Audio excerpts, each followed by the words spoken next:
Thank you for being a friend. Travel down the road and back again. Your heart is true, you're a pal and a confidant.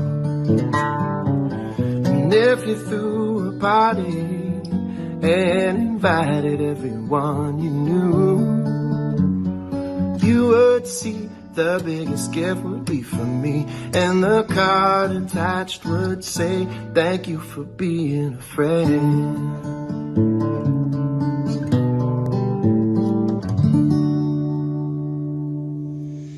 What's up, guys? Happy Thanksgiving. This Thanksgiving, I'm particularly thankful for the great and wise men who made this nation, built this nation, and kept this nation free. One of them is Rush Limbaugh, and he was an inspiration to Charlie. I actually got to meet Rush Limbaugh before he died. With Charlie, he was somebody who really saw what Charlie was going to do with his life, and Rush taken from us too soon, Charlie taken from us too soon. This Thanksgiving message from Rush Limbaugh on his legendary Rush Limbaugh show echoes throughout all time as the single greatest Thanksgiving message ever spoken in broadcast. I wanted to share it with you today and tell you a happy and blessed Thanksgiving. Be thankful that we are living in the greatest country on earth. Here we go. The story of the Pilgrims begins in the early part of the 17th century, 1600s, for those of you in Rio Linda. The Church of England under King James I was persecuting anyone and everyone who did not recognize its absolute civil and spiritual authority.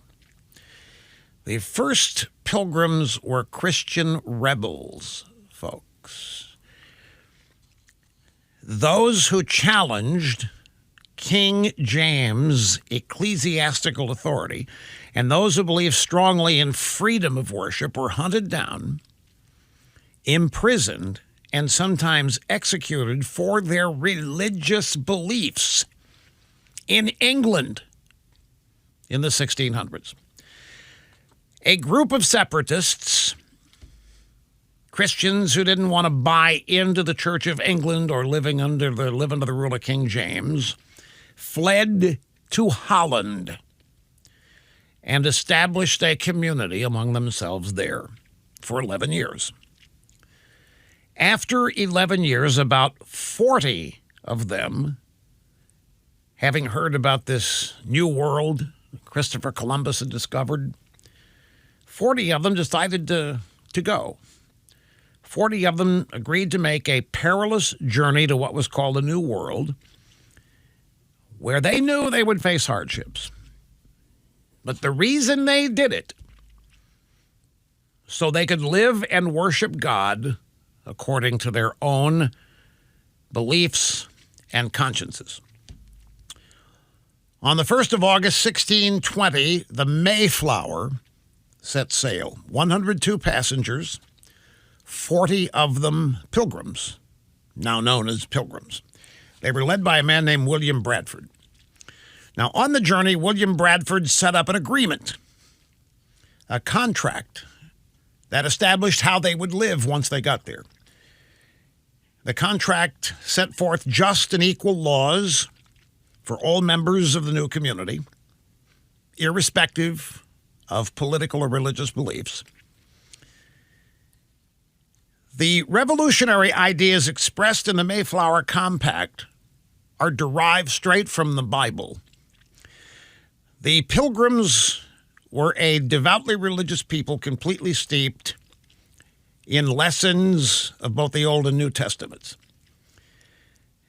Among others, they looked to the ancient Israelites for examples, and because of the biblical precedents set forth in Scripture, they never doubted that their experiment would work. They believed in God. They believed they were in the hands of God.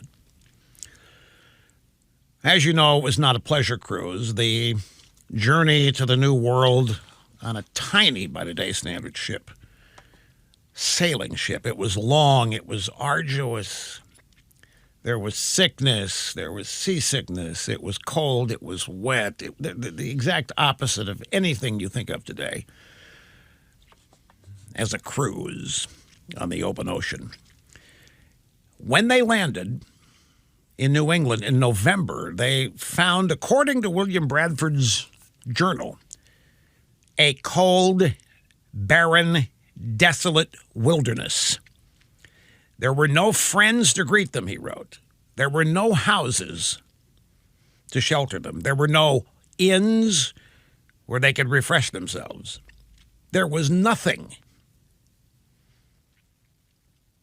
The sacrifice they made for freedom was just beginning. During the first winter, half of the pilgrims, including William Bradford's own wife, died of either starvation, sickness, or exposure.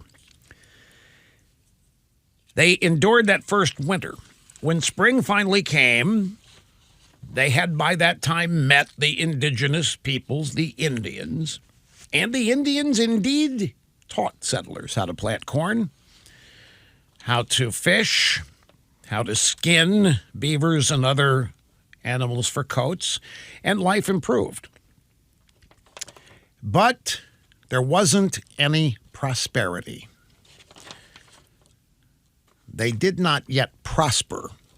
They were still dependent. They were still confused. They were still in a new place, essentially alone among like-minded people. Now, it's important to understand all this because this is where the modern American history lessons often end. Thanksgiving is explained in a lot of textbooks as a holiday for which the Pilgrims gave thanks to the Indians for saving their lives instead of what it really was. That happened. Don't misunderstand. That all happened. But that's not, from William Bradford's own journal, what they ultimately gave thanks for. Here's the part that's been omitted. This original contract that they made on the Mayflower as they were traveling to the New World, they actually had to enter into that contract with merchant sponsors in London because they had no money on their own. They needed sponsors. They found merchants in London to sponsor them. The merchants in London were making an investment. And as such, the Pilgrims agreed that everything they produced would go into a common store or bank, common account. Each member of the community was entitled to one common share in this bank. And out of this, the merchants would be repaid until they were paid off. All the land that they cleared and all the houses they ultimately built would belong to the community as well. Everything belonged to everybody, and everybody had one share in it. They were going to distribute everything equally. That was thought to be the epitome of fairness, sharing the hardship burdens and all that. Nobody owned anything. They just had a share in it. It was a commune, essentially. And it was the forerunner of the communes we saw in the 60s and 70s in California and other parts of the country. And it was complete. They had organic vegetables, by the way. Bradford, who had become the new governor of this colony, recognized that it wasn't working. It was costly, and it was destructive. His own journals chronicle the reasons it didn't work. Bradford assigned a plot of land to fix this to each family to work and manage as their own. He got rid of the whole commune structure and assigned plots of land to each family to work and manage, and whatever they made, however much they made, was theirs. They could sell it, they could share it, they could keep it, whatever they wanted to do. What really happened, they turned loose the power of a free market. After enduring months and months of hardship, first on the Mayflower, and then getting settled, and then the failure of the common account from which everybody got what. There was no incentive for anybody to do anything. And as is human nature, some of the Pilgrims were a bunch of lazy twerps, and others busted their rear ends. But it didn't matter because even the people that weren't very industrious got the same as everybody else. And Bradford wrote about how This just wasn't working. What Bradford and his community found, and I'm going to use basically his own words, the most creative and industrious people had no incentive to work any harder than anyone else.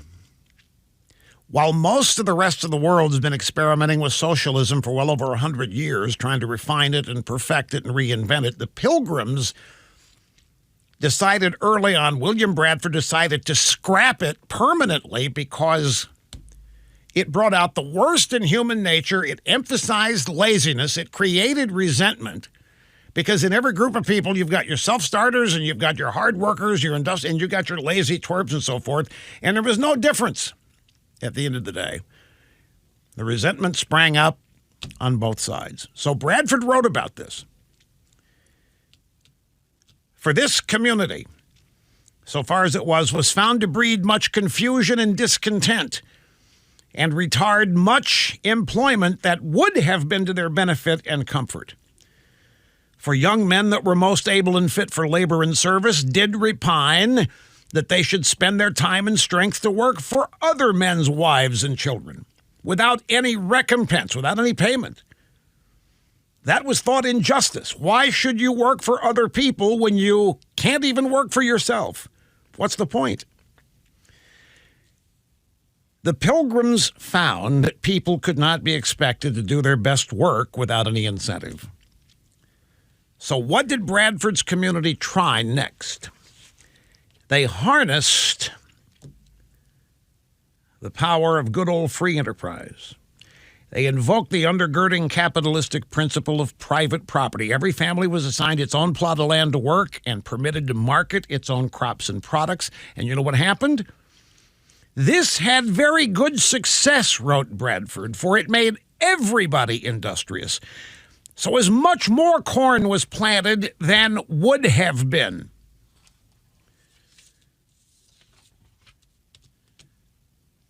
Is it possible supply-side economics could have existed before the 1980s? In no time, the Pilgrims found they had more food than they could eat themselves.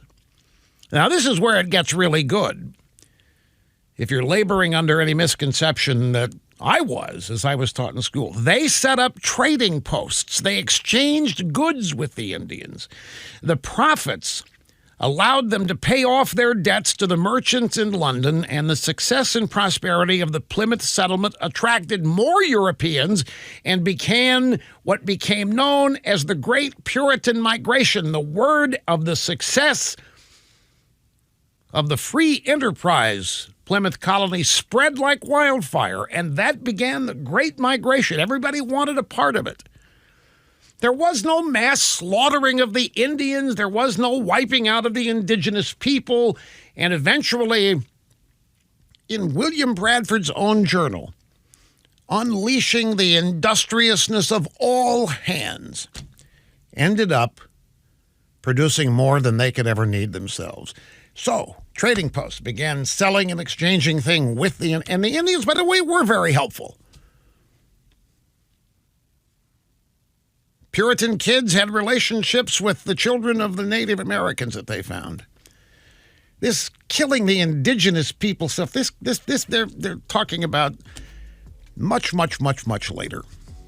It has nothing to do with the first thing. The first Thanksgiving was William Bradford and Plymouth Colony thanking God for their blessings.